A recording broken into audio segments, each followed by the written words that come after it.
everyone, welcome once again to Shred Your Halo. This is my best friend Jharna. Hi. And I am Edel, your host for the evening, should I say. Gosh, I don't know why I went like that. Anyway, quarantine is getting to me. Anyway, hello you guys, I hope you're all doing very well.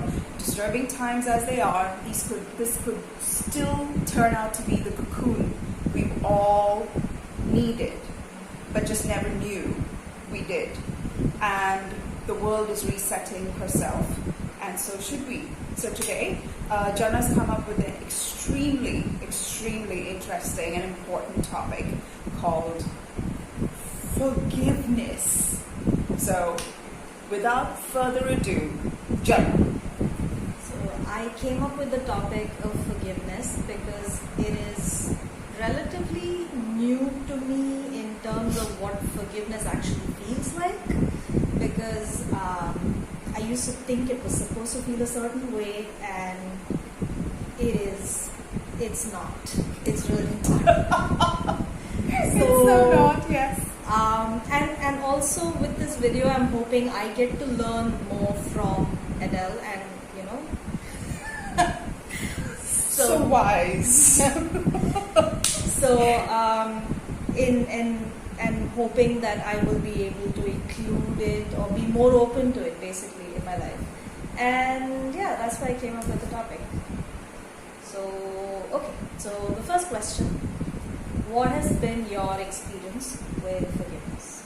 It is, even till date, quite a dysfunctional one, and there's no shame in accepting it.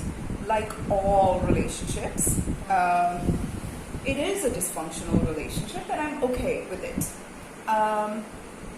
Forgiveness is space, basically, for everything and every person to exist. And if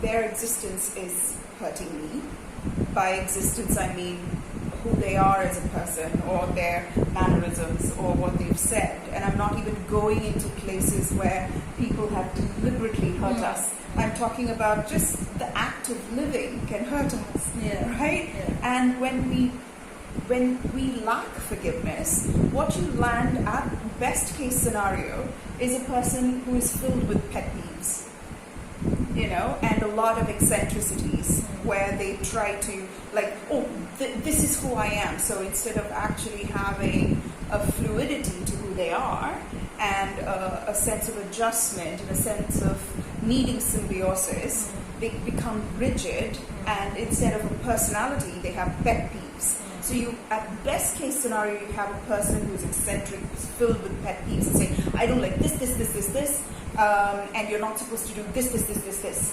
There are shades of that with me. There are.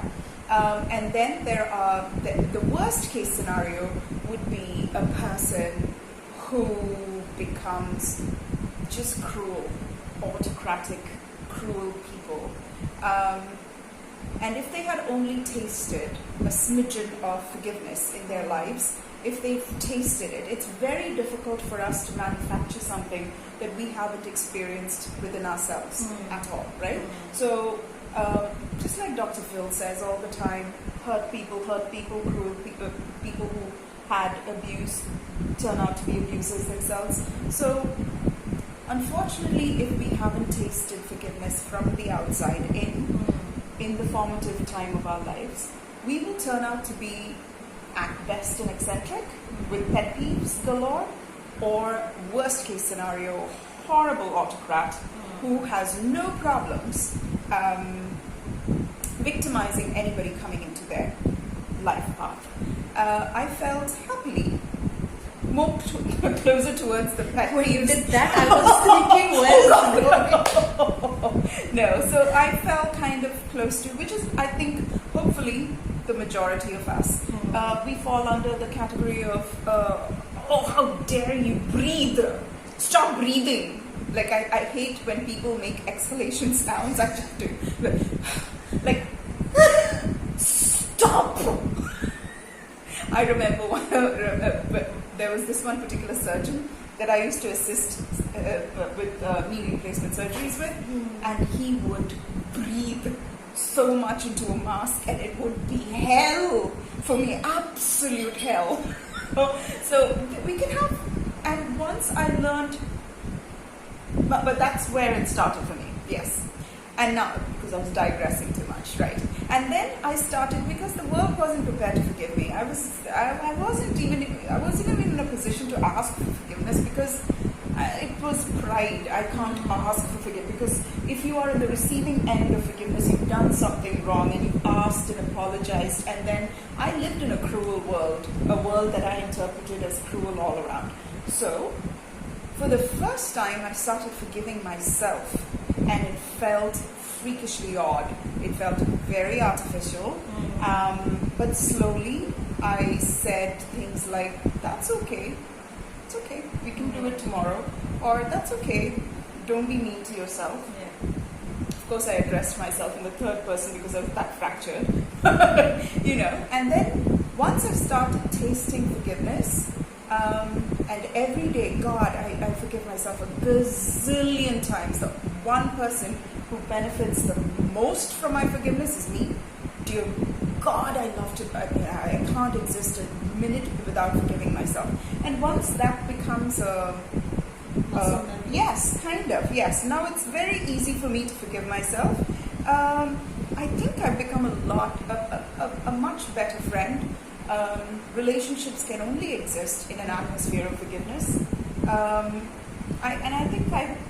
I think I'm a lot softer, a softer place for I can vouch for that. Places to people to land, because I've tasted forgiveness. What about you, Jharna? What is your journey with forgiveness?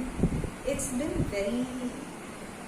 I don't think it was healthy at all, because my sense of forgiveness was about, if I forgive someone, I'm a good person, which is why a lot of times I used to forgive, and without actually feeling that forgiveness, it was something I just say, and I would forgive people for doing things or things that I considered mistakes over and over and over again when there was no change in behavior, and I would wonder why I felt bad even though I was doing a good thing. Yeah.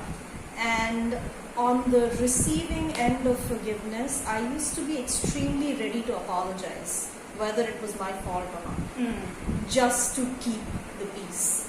And it did a lot of damage, when I was, even until a few years ago. And then I realized that I don't have to forgive people when I don't feel it, number one, because forgiveness is not something you can force. And second thing is, apologizing to people. Yeah, I suppose if I make a mistake, or if I feel like I've wronged someone, or if someone tells me that I've done something to hurt them, I'm willing to apologize, because I'd like to maintain a relationship with the person that that I've hurt. But for the most part, it's just been a very confusing journey for me, mainly because I didn't understand what I was supposed to forgive and what I didn't have to forgive. So now I realize, just like what Edel said, because with just forgiving yourself, it makes it a lot easier to forgive someone else, because if you haven't experienced it, it's very difficult to give that to someone else. And finally, at the end of the day, forgiveness is about no one else except you. Yes. The more you forgive yourself, it's just easier to be a little bit more forgiving of someone else.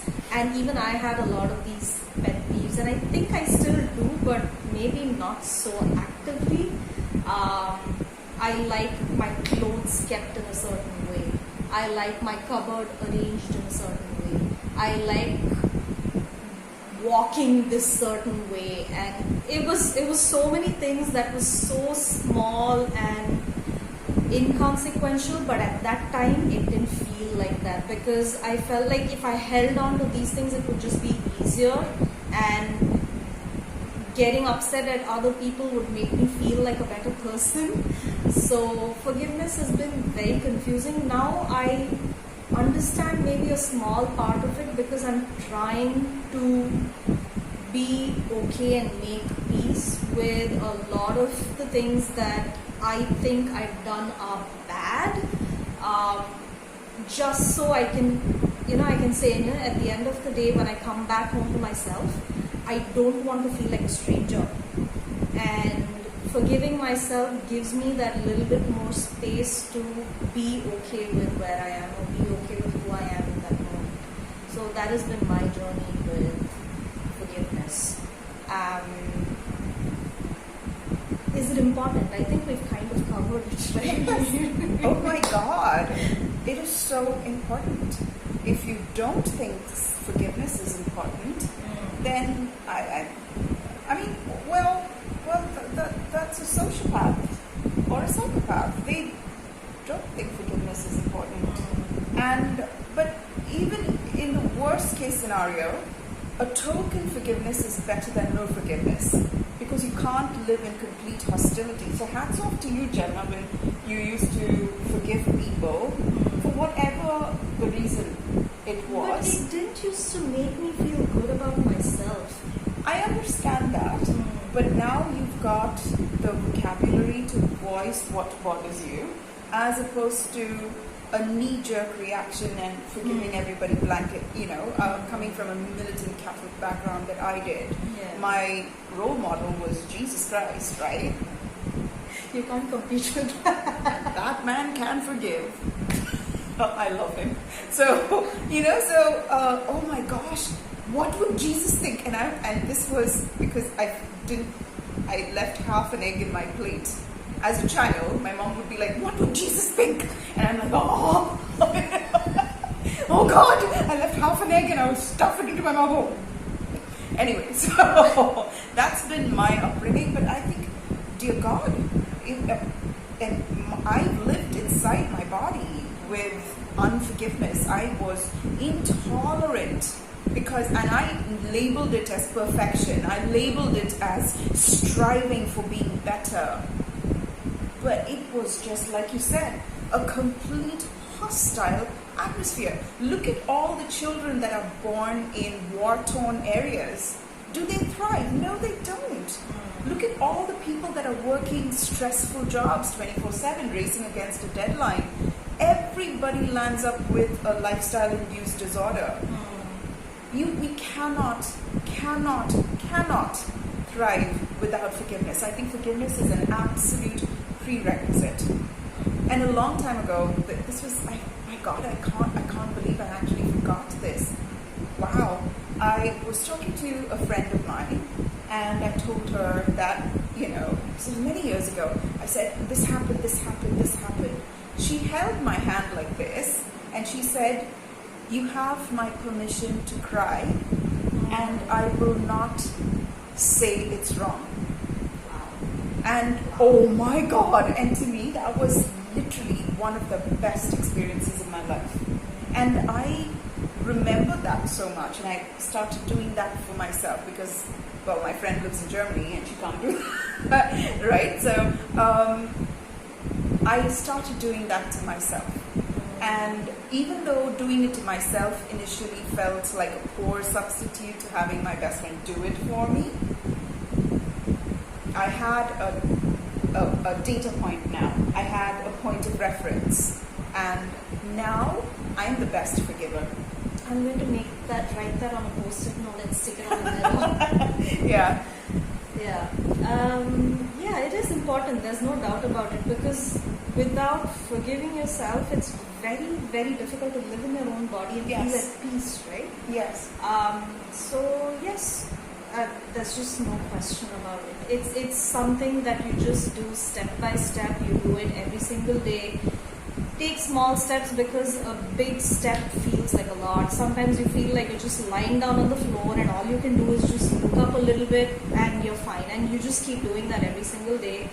It will get better. I'm not saying it will get easier, but it will get better for sure. Yes.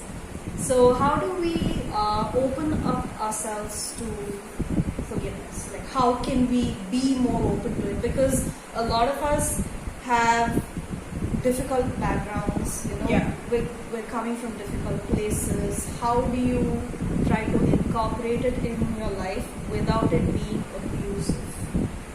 For my journey has been, this has worked for me, right? It may not be practical for a lot of people, in which case there are umpteen number of resources online, and I would recommend that you go in search of it. For me, it has been activities. And I do not mean competitive sports or learning skills that require of me to compare myself unfavorably to somebody who's been doing that activity for 10 years. That's not what I'm saying. For me, it has been the act of service of taking care of my dogs. I have dogs, like cleaning up their poop, giving them a bath every 2 weeks, taking them on a walk even when I didn't feel like it. And every time I felt resentful of doing that.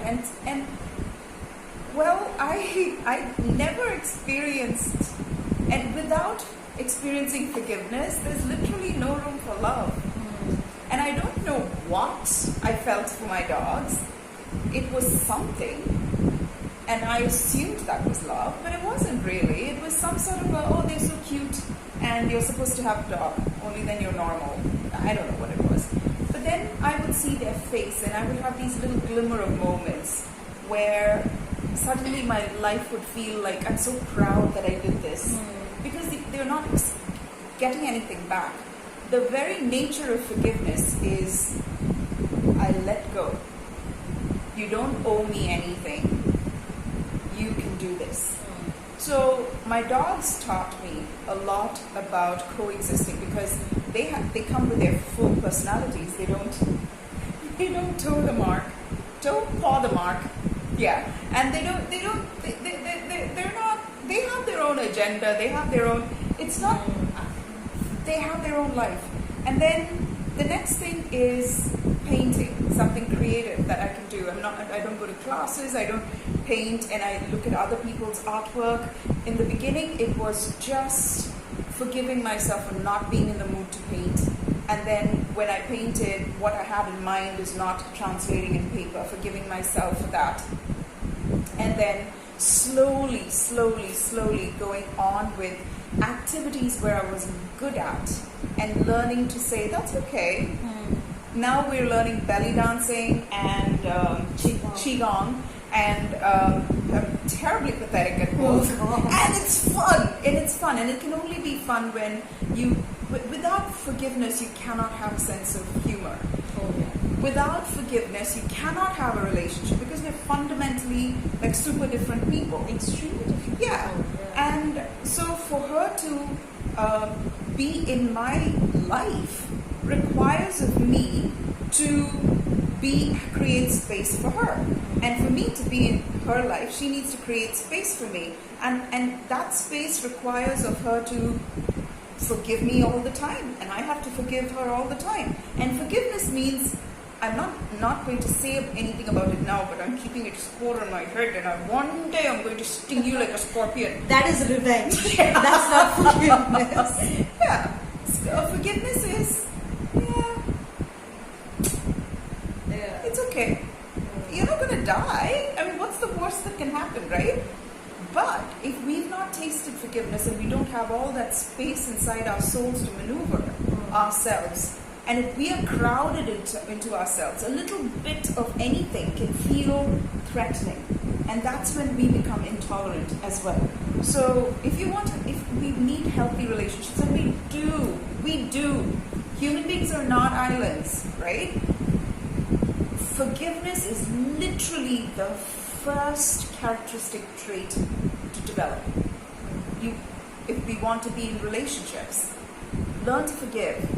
If you want to have friendships, learn to forgive. If you want to have pets, learn to forgive. If you want to have a garden, learn to forgive. If you want to learn a new skill, learn to forgive.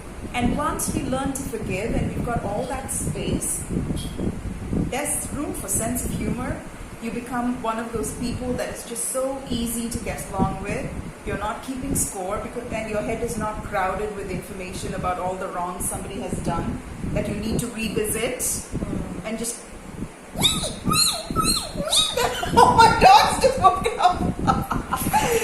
Later on, it is when we experience forgiveness and give it to other people, we live a life we don't have to have a vacation from, is what I've learned. For me, I think becoming aware of what you're feeling in the first place is extremely important, because without knowing how you feel, you won't know where to go. Second thing is, meditation is something that I've observed has helped me, because when you're able to create a little bit of space for yourself in that meditation, because the idea of meditation is to just stay with where you are, right? It's not about running or trying to experience something new and charging behind it. So when you become a little bit more aware of what you're experiencing during your meditation, it'll create a little bit more space for you to really look at what your beliefs are. It'll help you a little bit more to be receptive and slowly break down the resistance that you feel. So that's one thing that I've noticed. Second thing is, I think I mentioned this earlier also, doing the work by Byron Katie is very helpful because it helps you question every single belief that you have. It helps you unravel and not let you spiral. So that's another thing. And again, Park's work by Teal Swan, that's something that I feel personally has worked for me quite a bit. So these are a few things. And what I've also noticed is, when you experience forgiveness from someone else who does not forgive you but holds, so there are a lot of people, they say forgive but don't forget. That's just such, if you don't forget, you have to keep on forgiving them over and over again, because every time you remember, you have to I have to forgive again. It's like forgive and forget. So experiencing forgiveness from someone else also gives you a little bit of, it feels good when somebody forgives you. It just does. So maybe you can use that as a catalyst for your own personal journey. You try to include that in your personal journey and say, like you said, right? With your friend saying, I'm not going to say it's bad or it's wrong. So when you experience that from someone else and then you start trying to incorporate it in your life, I think that will be nice. Because I think for me, the first time I genuinely experienced forgiveness, I think it was some conversation we were having and you were saying, it's okay, it's no big deal. And I was like, That's okay. Because I probably never remember what she did. She keeps score of everything. I have a lot of stuff in my head. I probably never noticed it. But it was some conversation we had a very long time back, and you just said it's no big deal. And I was thinking, that feels like forgiveness that doesn't have any, it doesn't matter, right? I'll forgive you, but don't do this, don't do that. In future, do this. Forgiveness, in a weird way, is terribly unconditional.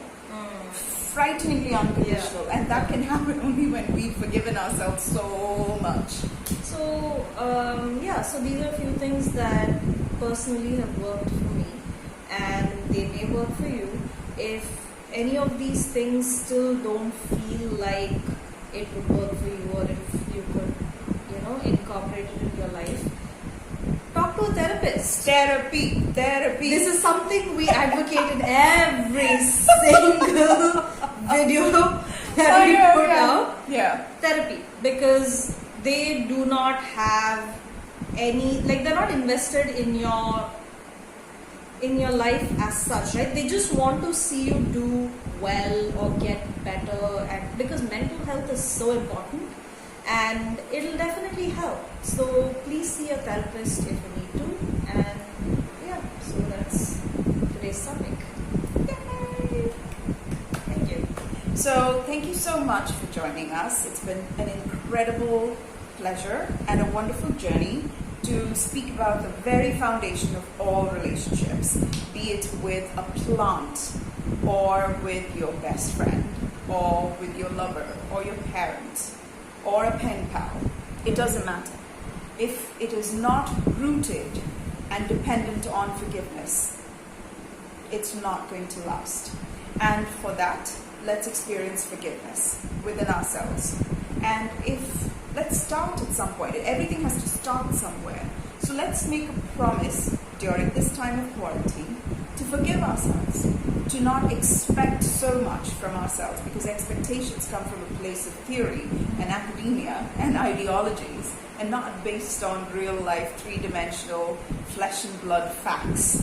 So let's maybe forgive ourselves for being human, maybe forgive ourselves for not being perfect, maybe forgive ourselves for just taking one step forward instead of 400.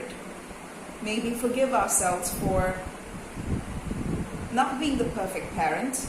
Maybe forgive ourselves for hating the person we're living with, feeling burdened by the responsibilities, not forgive ourselves for our loneliness, forgive ourselves for not glowing up like we planned during the quarantine. There's so much forgiveness. Once we decide to go on that journey, the field is ripe for the picking. You can pick so many things to forgive ourselves for. So let's become masters at forgiving one thing from ourselves. Let's forgive ourselves if we are not perfect. And let's see where that takes us. And maybe then we will be happy with the imperfect people we surround ourselves with and enjoy perfect happiness there. So thank you. Like Wabi Sabi. Yes. So thank you so much for joining us. If you have any comments or any questions, please write to us. If you like this video, and like and subscribe. And please share the video if you think somebody would benefit from it, because that's the whole reason why we make it in the first place. And if you want to see more content, just wait another 2 weeks and you'll be back next fortnight. Bye. We love you.